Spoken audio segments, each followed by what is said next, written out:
Certains d'entre vous ont peut-être déjà entendu parler de la société Theranos, ou même d'Elizabeth Holmes, que plusieurs associent à l'un des plus gros scandales du XXIe siècle. Tout commence par une idée, une vision, celle de révolutionner l'analyse de sang. Comparée à la nouvelle Steve Jobs, Elizabeth Holmes va passer en quelques années du succès mondial au mensonge. Bref, derrière le micro, c'est Ninou. Et après 4 semaines passées à creuser l'histoire d'un des plus gros scandales en matière de fraude médicale, je vous embarque avec moi pour un nouvel épisode de 4 Weeks 4 sur Elizabeth Holmes et sa société Theranos.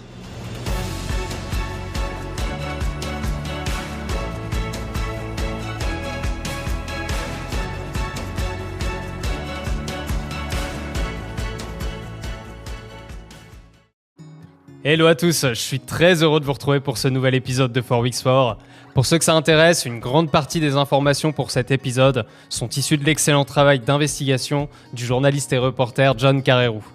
Merci aussi à ceux qui ont suivi les épisodes précédents, et si vous ne les avez pas encore écoutés, eh bien vous n'avez plus d'excuses. Bon allez, de notre côté, on commence de suite dans le cœur du sujet avec notre actrice principale, Elizabeth Holmes, qui a 22 ans, et la fondatrice de l'entreprise américaine Theranos. À la suite d'une idée développée durant son internat à Stanford, Elizabeth a en quelques années fait de l'entreprise spécialisée dans les nouveaux dispositifs d'analyse de sang la start-up la plus prometteuse du début des années 2000. Mais comme vous vous en doutez, tout ne s'est pas passé comme prévu. Née en 84 à Washington, Elizabeth a reçu une éducation avant tout tournée sur la réussite. Elle met un point d'honneur à exceller dans toutes les matières. Gardez ça en tête, car cette volonté intérieure de succès a son importance pour la suite. Déjà attirée par la voie de l'entrepreneuriat, elle fit le choix logique d'aller en 2002 à Stanford. Désirant avant tout pouvoir laisser un impact positif sur la planète, elle décide de se lancer dans la branche biotech.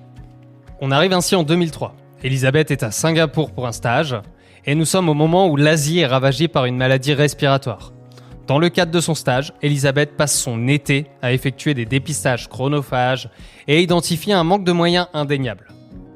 De retour aux États-Unis, elle convie son professeur de génie chimique, Robertson, et le doctorant qu'elle assistait au labo, Shonak Roy, pour leur présenter son nouveau concept.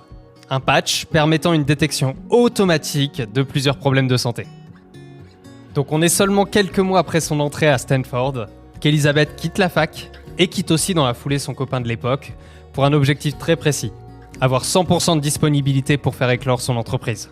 Après avoir d'abord validé le nom de Real Time Cures, Elizabeth décidera au final de changer pour celui de Theranos.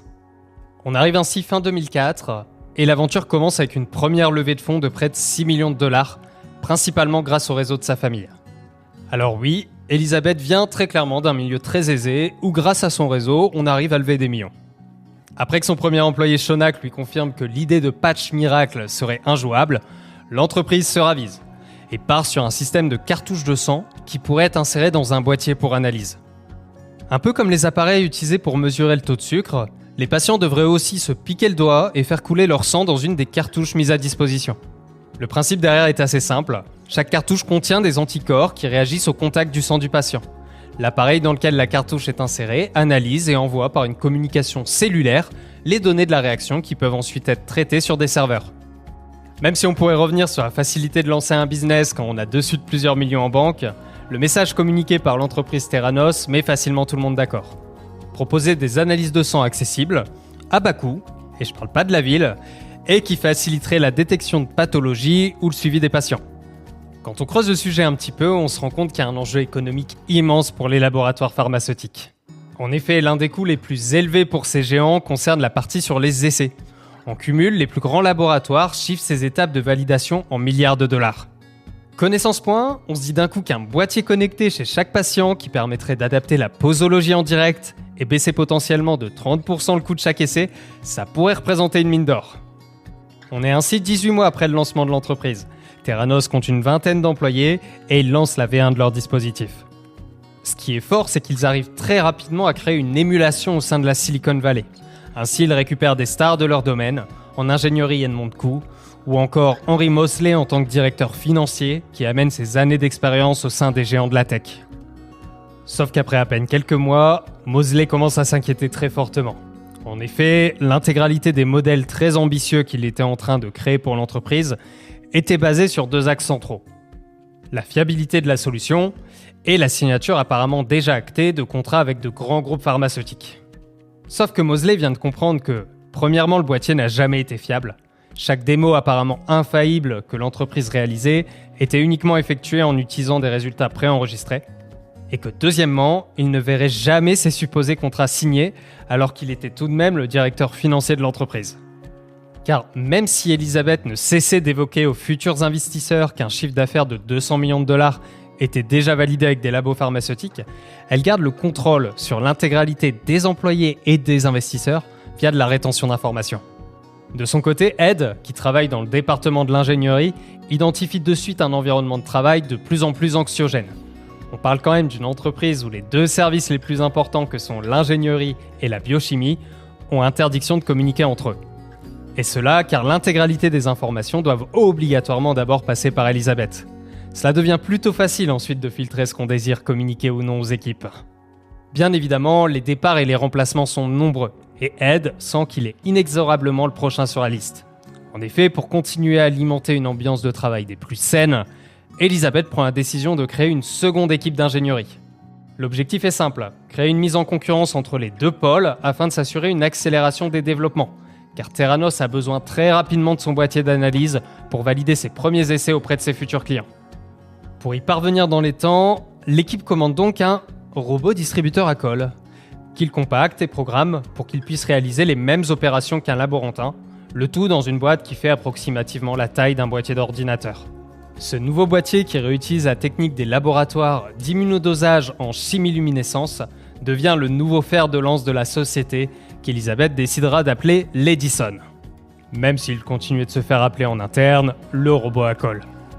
Une fois cette phase terminée, et même si l'Edison est au final très limité techniquement, le changement de cap est validé et Ed est malheureusement licencié. En fin de compte, les différentes stratégies d'Elizabeth fonctionnent. Car même si par exemple la démission d'Henry Mosley, quelques mois après son arrivée, aurait pu alerter, Elizabeth valide en 2006 une nouvelle levée de fonds de 32 millions de dollars qui porte Theranos à une valorisation de 165 millions.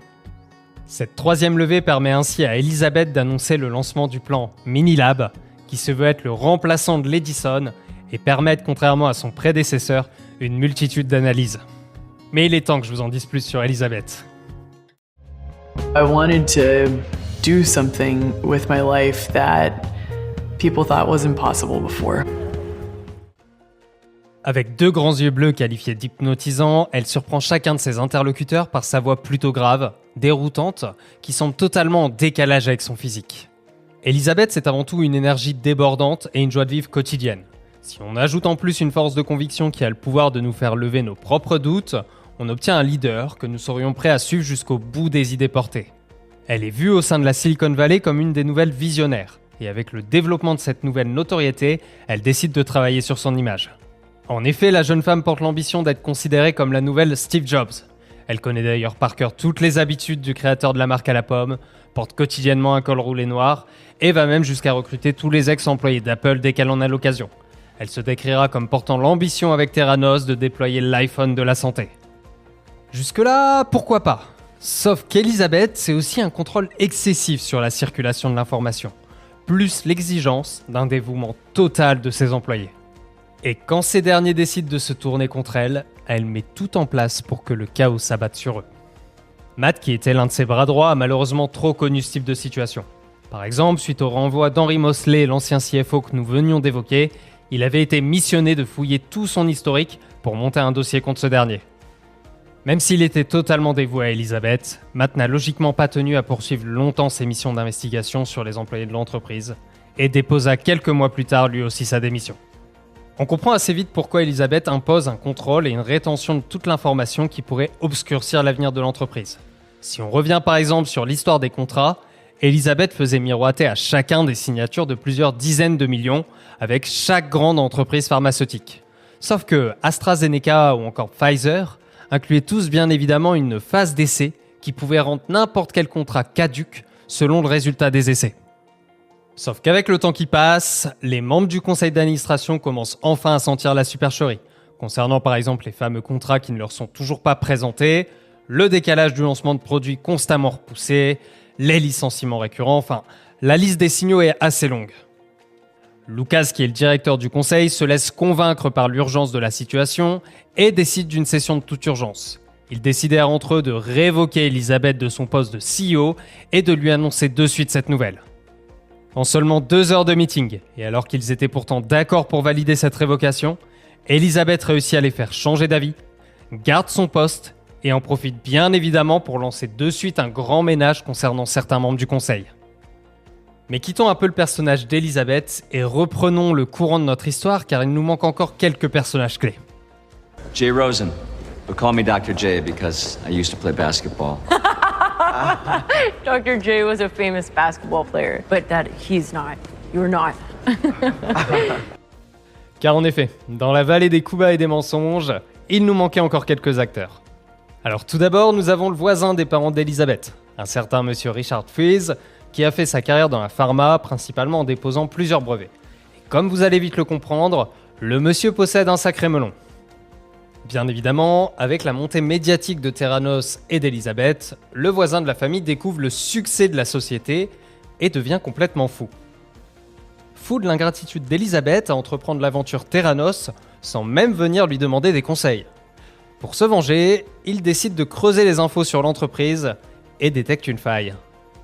Le 24 avril 2006, il décide de déposer avec son collaborateur un brevet qui ajoute noir sur blanc la possibilité à des appareils comme celui de Theranos d'intégrer un dispositif d'alerte automatique dans le cas de résultats anormaux. Et à la suite de ce dépôt de brevet, rien du tout. Mais gardez cette info dans un coin de votre tête, car cela risque de revenir assez rapidement. Pour continuer les aventures Theranos, il nous manque encore potentiellement l'un des pires acteurs dans cette histoire, Ramesh Balwani. Aussi surnommé Sunny, il a connu le succès via son ancienne entreprise web, qu'il a revendue à très bon prix juste avant que la bulle internet n'explose. Elizabeth est depuis ses 18 ans de suite impressionnée par Sunny, le portant comme son mentor, son bras droit dans l'aventure Theranos, mais aussi comme son compagnon caché. Alors que notre Sunny était techniquement encore marié et qu'il possède 19 ans d'écart avec Elizabeth, nous avons bien dans cette histoire la PDG et le nouveau numéro 2 de la société qui partagent une relation secrète. Mais le pire dans tout cela, c'est que Sunny était aussi devenu le bourreau numéro 1 de la société. Il avait réussi à instaurer un règne de peur au sein de la start-up, avec en plus le super pouvoir de s'accrocher avec toutes les têtes pensantes de la boîte. Mais malgré un enchaînement des confrontations avec plusieurs employés, la relation entre Elizabeth et lui est trop profondément ancrée pour qu'Elizabeth n'ouvre les yeux. Comme vous l'imaginez, la liste des atrocités commises par Sunny est longue comme le bras. Je peux néanmoins vous donner un exemple côté laboratoire, où Sunny a fait exprès de recruter une douzaine d'Indiens titulaires d'un visa H1B. Par conséquent, la perte de leur contrat de travail entraînerait potentiellement la perte de leur visa. Et Sunny profite de cette situation pour régner par exemple sur le laboratoire, tel un dictateur sur son royaume. Je pense que vous commencez à le comprendre, mais il est important de se rendre compte que le duo Sunny et Elizabeth ont réussi à développer une véritable capacité pour écarter de leur chemin tous les opposants ou personnes qui commençaient à poser trop de questions sur les zones d'ombre de la société. Par exemple, dans les années 2010, Theranos négocie un contrat de grande ampleur avec Walgreens pour installer leur solution dans l'intégralité des centres de santé des grandes surfaces du groupe américain. Pour vous donner quelques chiffres, la simple précommande atteint les dizaines de millions de dollars. Pour valider cet intérêt, Walgreens missionne Hunter et le Dr Jay Rosen pour valider ou non l'opportunité de la firme américaine de s'équiper de la technologie Theranos. Lors de leur visite dans les locaux de l'entreprise, leur objectif est plutôt simple. Demander une mesure test du système Theranos sur la vitamine D, puis comparer dans la journée ce résultat avec une mesure en laboratoire. Sauf que pendant cette visite, Elizabeth et Sunny les empêchent d'accéder au laboratoire et de réaliser la fameuse mesure, prétextant d'avoir été prévenus trop tardivement. Hunter est bien évidemment plus que méfiant du comportement de Theranos, sauf que de leur côté, les dirigeants de Walgreens tombent sous le charme de la présence qu'impose Elizabeth. Et même si Hunter continue de creuser des points qui devraient désencourager l'entreprise américaine, Elizabeth fait pression auprès de la direction sur la possibilité pour Theranos de signer avec CVS, un gros concurrent du secteur. En parallèle, Elizabeth négocie avec les dirigeants pour qu'Hunter soit écarté des négociations. Au final, les stratégies sont payantes pour Sunny et Elizabeth, qui finalisent aussi un partenariat en 2010 avec le groupe Safeway qui mise très gros, en prévoyant 350 millions de dollars de travaux pour accueillir les futures machines Theranos, et ainsi créer ce qu'ils nomment des centres de bien-être où chaque client pourrait faire facilement des tests sanguins et avoir ses résultats en moins de 30 minutes. Après de nombreux retards, nous sommes en 2012 et les centres de bien-être ne sont bien évidemment pas livrés car techniquement Theranos n'est toujours pas au point. Sonny et Elizabeth ont cette faculté de modeler la réalité et de toujours écarter les personnes bloquantes dans leur ascension. Sauf que cette stratégie commence à atteindre ses limites. This is what happens when you work to change things. And first they think you're crazy, then they fight you, and then all of a sudden you change the world. On revient fin 2010 avec Elizabeth qui apprend le dépôt de brevet qui a été réalisé 4 ans auparavant par l'ancien voisin de ses parents, qui est le fameux Richard au melon que nous évoquions précédemment. Avec Sonny, il décide de prendre le meilleur avocat de l'époque, David Bois, qui va de suite engager une série de détectives pour poursuivre en permanence les Freeze et installer un véritable climat de peur dans cette famille. L'intégralité des premières plaintes de Theranos à l'encontre de Richard Freeze sont logiquement rejetées par chaque tribunal. Néanmoins, Blois ne lâche pas le steak, et pour la famille Freeze, la note est salée. On parle de 150 000 $ par mois de frais de justice, mais surtout une famille et des enfants au bord de l'implosion. Pour contrer Elizabeth et Theranos, Richard poursuit de son côté les investigations. Il découvre qu'un employé de Theranos, Ian Gibbons, qui est un véritable expert en chimie, fut le principal collaborateur des brevets de l'entreprise. Pour autant, on ne retrouve au final qu'un nom, celui d'Elizabeth, alors que cette dernière n'a pas du tout le niveau pour être techniquement l'un des auteurs principaux des brevets. Richard décide donc d'intégrer Ian Gibbons à la bataille juridique qu'il mène face à Theranos. Ian reçoit une demande de comparution sur l'affaire des brevets, sauf que la pression menée par les avocats de Theranos avant son témoignage, mais aussi au niveau de son travail, est si forte que le drame arrive et Ian se suicide la veille de son témoignage.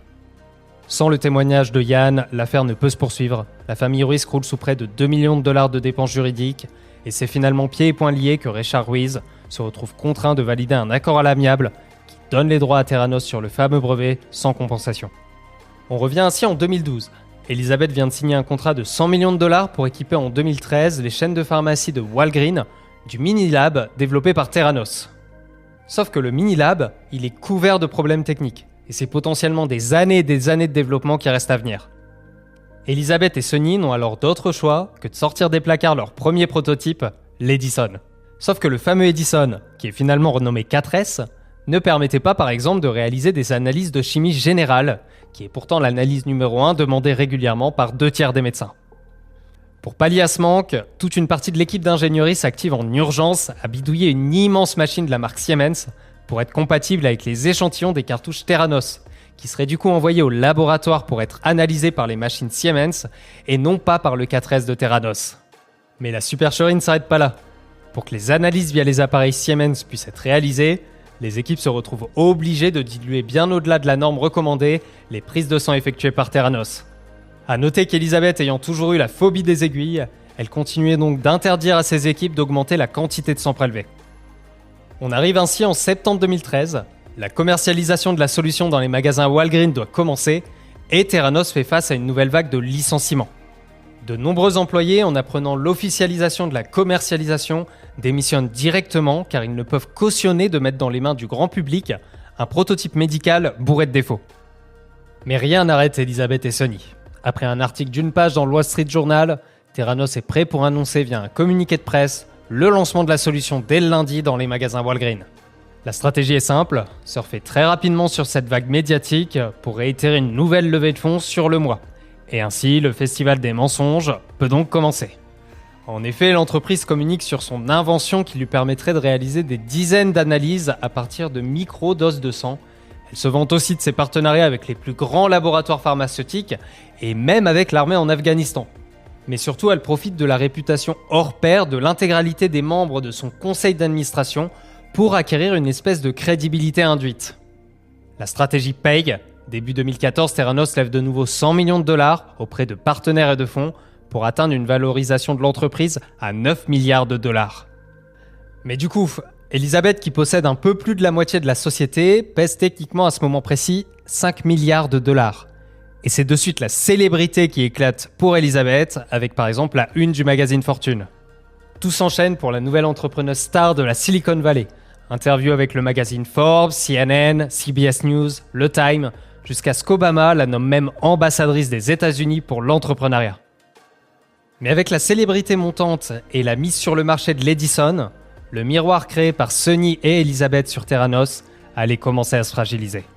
Forbes magazine has downgraded the net worth of Elizabeth Holmes, the founder of a startup blood testing company, from $4.5 billion to nothing. Au vu de la situation, Adam Rosendorf, le directeur du laboratoire de Theranos, qui porte le surnom d'Alan Beam dans le livre Bad Blood, prend la responsabilité de contacter John Carretou, le journaliste du Wall Street Journal et le futur rédacteur du livre Bad Blood. Adam avoue de suite aux journalistes que les appareils de chez Theranos, qu'ils appellent les Edison, ne fonctionnent tout simplement pas. Et malgré des échecs continus au contrôle qualité, ces derniers sont quotidiennement utilisés pour communiquer des analyses aux clients. Il avoue aussi que la plupart des analyses sont réalisées par des outils classiques de chez Siemens et non par l'Edison. Il précise que les appareils ont été modifiés pour fonctionner avec une prise de sang diluée, bien au-dessus des normes réglementaires. Enfin, Adam en profite pour évoquer comment le duo mène la société en interne et lève le voile sur la relation secrète entre Sonny et Elizabeth. Grâce aussi à Tyler Schultz, un ancien employé de l'entreprise, notre journaliste John Carretou possède aussi des preuves écrites pour appuyer les propos d'Adam. John continue ainsi son enquête dans l'Arizona et se rend compte qu'il trouve sans mal un nombre important de médecins qui ont fait face avec leurs patients à des résultats Theranos anormaux qui auraient pu impacter un changement de posologie pour leurs patients. Le 15 octobre 2015, l'article intitulé « A Prized Startup Struggle », qu'on pourrait traduire par « Les mésaventures d'une startup prisée », fait la une du Wall Street Journal. Même si le titre semble plutôt pesé, le contenu fait l'effet d'une bombe, en insistant chapitre après chapitre sur le fait que l'entreprise est tout simplement en train d'exercer des expérimentations sur des humains. De son côté, Theranos nie en bloc toutes les accusations du Wall Street Journal. Dans la continuité de cet article, la Food and Drug Administration, qui pourrait être comparée à l'agence du médicament chez nous, effectue une visite surprise au sein de Theranos, à la suite de laquelle elle déclare le nanotainer dans lequel le sang des patients est prélevé comme dispositif non homologué et par conséquent inutilisable. Du jour au lendemain, il devient impossible pour Theranos de réaliser la moindre analyse à partir d'un prélèvement au bout du doigt, une news qui sera bien évidemment relayée dès le lendemain dans le Wall Street Journal.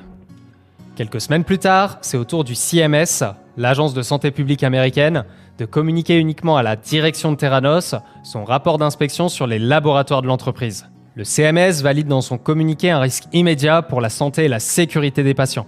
Elle donne à l'entreprise 10 jours pour proposer un plan de rectification où la certification fédérale de la compagnie sera supprimée. Notre journaliste du Wall Street Journal, John, réussit à se procurer le rapport complet, analyse avec un expert médical chaque point et publie l'info dans un nouvel article. En parallèle, le CMS communique quelques jours plus tard que 43 des 45 manquements révélés durant la dernière inspection n'ont toujours pas été corrigés, et c'est le coup de grâce pour Theranos.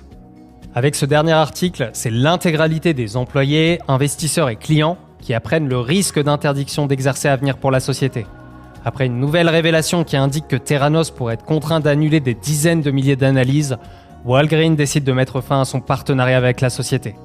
Enfin, le CMS fait son retour final et confirme via une communication officielle l'interdiction pour Theranos d'exploiter le moindre laboratoire d'analyse. Elizabeth et Sonny doivent maintenant faire face aux tribunaux car plusieurs investisseurs se regroupent pour demander l'ouverture d'une enquête criminelle et l'ouverture en parallèle d'une enquête civile. Avec les frais juridiques et les procès qui s'enchaînent, en 2018, l'entreprise a dépensé la totalité des 900 millions de dollars levés et doit être dissoute. Des bureaux de la Silicon Valley aux cellules de Californie, l'américaine Elizabeth Holmes vient d'être reconnue coupable de fraude par un tribunal. Pour la fin de l'aventure, c'est la justice qui prend le relais avec un jugement séparé entre Sonny et Elizabeth. Nous sommes fin 2022 et le verdict tombe. Les deux anciens amants sont reconnus coupables d'escroquerie. Elizabeth est condamnée à 11 ans de prison et Sonny de son côté est condamné à 13 ans de prison. Elizabeth est sans contexte une incroyable vendeuse, dotée d'une force de persuasion à toute épreuve, mais ses talents oratoires et ses convictions, aussi fortes soient-elles, n'ont pu surpasser l'épreuve de la science. Il y a un principe qui est souvent repris au sein des startups, « fake it until you make it », qui pourrait être traduit par « simule ou fais semblant jusqu'à ce que tu y arrives ».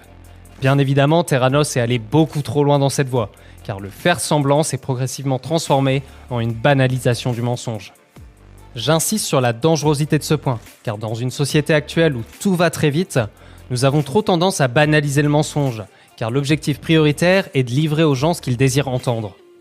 Des faits vérifiés, un travail d'investigation, ou encore par exemple des décisions juridiques, c'est plus long à mettre en place, car ça demande énormément de travail.